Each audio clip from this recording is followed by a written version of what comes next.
On today's program, Israel's judicial apartheid. هاي الدولة هاي ديمقراطية عليهن لحالهم، احنا العرب وين تمنتينا ديمقراطيتنا؟ وين تمنتينا حريتنا احنا؟ كل الحقوق اللي احنا عايشين فيها مش ماخذين الربع اللي بيطلع لنا. In 1948, Israel's founding fathers issued a manifesto declaring, among other things, that the new state would uphold the equality of all its citizens without distinction of race or creed. Well, 6 decades later, it's not a principle that many of Israel's Arab citizens, who make up about 20% of the population, believe applies to them, and especially not in matters involving law and order. This concern is highlighted by a case soon to come in front of an Israeli court. 12 Arabs are charged with offences related to the killing of an off-duty Jewish soldier in 2005. But the soldier, Natan Zada, had himself just shot and killed 4 Arab passengers on board a bus while wounding 12 others. Tony Stark has been investigating the disturbing background to the case and whether Israeli Arabs are regularly the victims of legal double standards.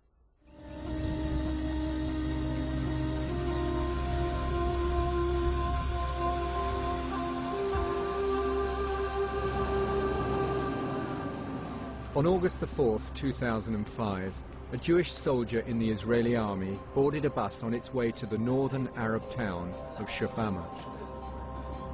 It was just 2 weeks before Israel withdrew from Gaza, and Natan Zada strongly opposed the plan. He was just 19. As the bus entered the town, he began shooting passengers with his M16 rifle. وهلتي لما كنت اطلع من شباك الباص لبرا وفجأة سمعت صوت طخ، طلعت لقيت واحد عم بطخ الشوفير، نزلت تحت الكراسي، بعدني بنزل تحت الكراسي والطخ يعني مكمل يعني ما وقفش. ما نزلت تحت الكراسي ونمت على بطني ولا اصبع بني ادم طب قدامي على الارض. في نفس اللحظة هاي انا اتأكدت انه هذا الاشي يعني جاي بس يقتل ناس. ما كنتش متحرك من محل مليمتر، يعني حاطط عيني بس مغمض عيني، حاطط راسي على ايدي هيك وعم بتشاهد على روحي، يعني كنت عم بستنى في رصاص وين بده يطب في ظهري يعني. During a pause in the shooting, Ha'el al-Janhawi bravely decided to try and prevent further bloodshed. يعني لما انا قمت كان في معاه مجال انه يطخني، بس من اجل يعني الحمد لله ربنا كتب لنا عبر جديد. كان السلاح مراكب معاه، فضليت نتدافش انا وياه لتني نيمته على الكراسي وراه، كرسيتين ورنيات قبل الاخير، يعني نقعد قبل الاخير. لما وصلت لوضع انه هو نام على ظهره وانا كنت فوقه، ما وثبت السلاح على صدره، وهاي ايدي الشمال اللي انحرقت قلت ما اعمل فيها شيء. Ha'el al-Janhawi pulled the gun away from the soldier and got off the bus. He was so disturbed by what he'd seen that he passed out. By then, 4 people, including the bus driver, had been killed, 12 others wounded. As news of the shooting spread, an angry crowd gathered. Natan Zada was still on the bus, now being held by several police officers. Exactly what happened next is unclear, but things got out of hand. الباص كتير كان في فوضى. الناس على بعض لانه الناس تحت بتصيح وبدها تطلع على الباص، بدها تحاول تقلب الباص على اساس مش عارفين شو المخرب او القاتل شو قاعد بيعمل، عايش ولا ميت، ولا واحد كان يعرف الوضع. People stormed onto the bus.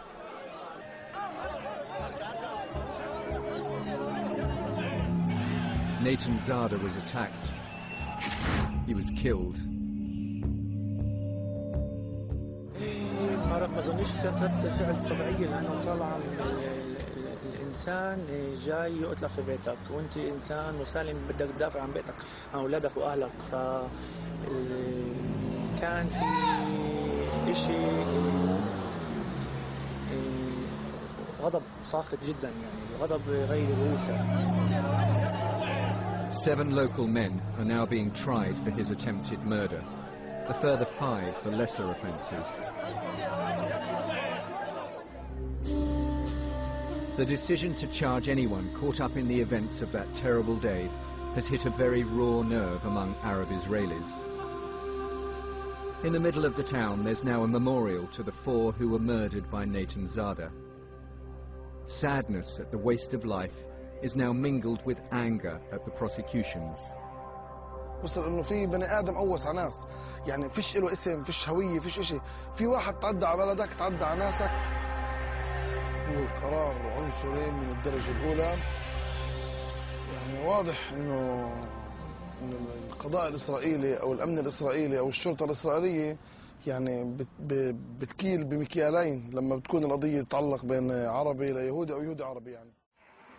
The court case has also brought into the open a simmering distrust of the forces of law and order among Israel's 1.5 million Arab citizens.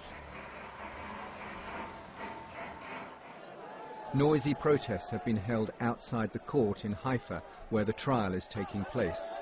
But do you think that Arab Israelis can have fair treatment under the law and in policing before the conflict is settled? I think yes. I think yes. I think it's difficult, but I believe that in spite of the tension that exists, we should pursue justice. The law should treat everybody equally. And when it's not, it should be corrected. Just how far away Israel's Arab citizens still are from receiving equal treatment is shown, some Arabs believe, by the police examination of Natan Zada's violent attack. The police investigated the soldier and say he was a lone gunman who acted without help. That's not the view of Maher Talami, a lawyer representing one of those charged with taking part in his killing. He's conducted his own investigation into Natan Zada with the help of a former Israeli Secret Service agent. It's taken 2 years. And he's convinced the police overlooked evidence indicating that the attack was a pre-planned conspiracy. The police investigation was reckless. They didn't investigate this case seriously. They just wanted to close this file immediately because it kind of embarrassed the state of Israel, because having a soldier who is a terrorist is really embarrassing for the country. Talami says the evidence the police failed to find begins in a bus station in Haifa where Natan Zada boarded the bus to Shafama. Just 2 weeks before his attack, he was spotted there acting suspiciously. He was seen by security guards in the central bus station, and he was in his army uniform and he had his gun with him, and he was looking around in the area where Arabs get the buses to go to the villages and towns. So that made the security guard really suspicious because he had no reason to be there. The guard spoke with Natan Zada and later recognized him when his picture was published in the press. There was more evidence of pre-planning. Talami says he discovered that Natan Zada had traveled into Shafama on the same bus the day before his attack. He was asleep when it reached the final stop.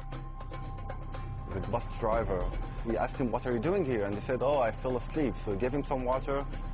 The next day, he got in the same bus, in the same line, at the same time, and he shot first the bus driver in the head, and then he started shooting at all of the passengers. So the same person who'd helped him the day before? Yeah. Talami also says there's evidence that Natan Zada had help in planning his attack. 3 eyewitnesses, at least, saw a suspicious car during the time of the attack in Shfa'amrou. It had 3 people in it. We described them as religious Jewish people, and they had the orange ribbon on the car. Now, this ribbon used to represent the struggle of the settlers against the disengagement. In Gaza? In Gaza. The car was waiting, and when they saw a police car coming, they just swiftly raced out of the town. Was this at the same time as the attack? It was about the same time. According to Talami, the strongest evidence that Natan Zada did not act alone was found in his mobile phone records. The lawyer tracked down who he was speaking to on the day before his attack in Shafama. We found out that we're talking about really dangerous criminals. They're all Jews from settlements that some of them got indicted before for doing terrorist acts. So what was said in this conversation, we don't know. But he didn't call, for example, his family or friends. He called people from Tapua, which is a really extreme settlement in the West Bank. And a Jewish settlement. A Jewish settlement. The settlement lies on a hilltop in the occupied West Bank. It's called Kfar Tapua and is home to 150 Jewish families. It's also widely reported to be the home of many supporters of Meir Kahane, a controversial rabbi who wanted to expel Arabs from Israel. He was assassinated in 1990. 4 years later, a Kahane supporter called Baruch Goldstein opened fire on worshippers in a mosque in Hebron. Scores of Arabs were killed and wounded. After this, Kahane's political party, Kach, was banned as a terrorist organization.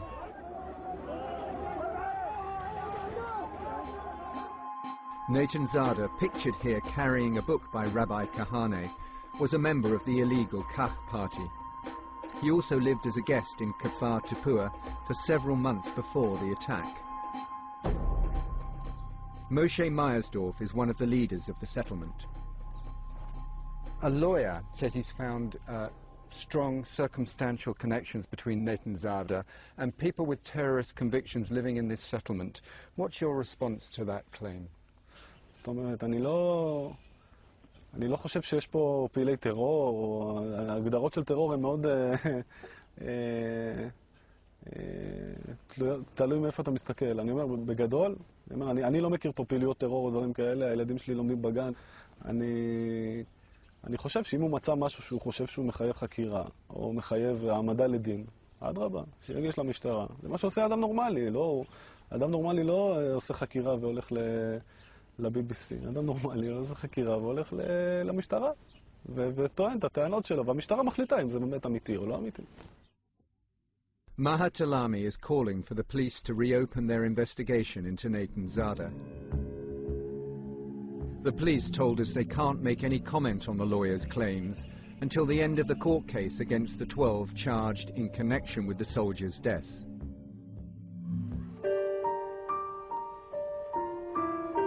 Among those Arabs now openly criticizing the policing of their community in Israel is Umaizat Adel Turk. She lost her 2 teenage daughters, Hazar and Dina, in Natan Zada's violent attack. She's kept their room exactly as it was when they died 4 years ago. طول ما احنا طيبين يعني انا وابوهن واخوتهن نضل هيك متحف من شان نضل عامل ذكراهن.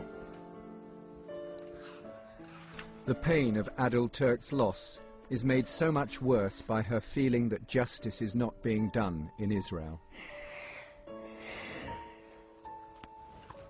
هذا مدعوم وجاي خصوصي انه يقتل، مش غلطان غلطه، ما غلطش. هاي الدولة هاي ديمقراطية عليهن لحالهم، احنا العرب وين تمنتينا ديمقراطيتنا؟ وين تمنتينا حريتنا احنا؟ فكل الحقوق اللي احنا اللي عايشين فيها مش ماخذين الربع اللي بيطلع لنا. 1 in 5 Israeli citizens are Arabs. If a growing number of them continue to feel alienated from the forces of law and order, the legitimacy of the country's democracy will eventually be undermined.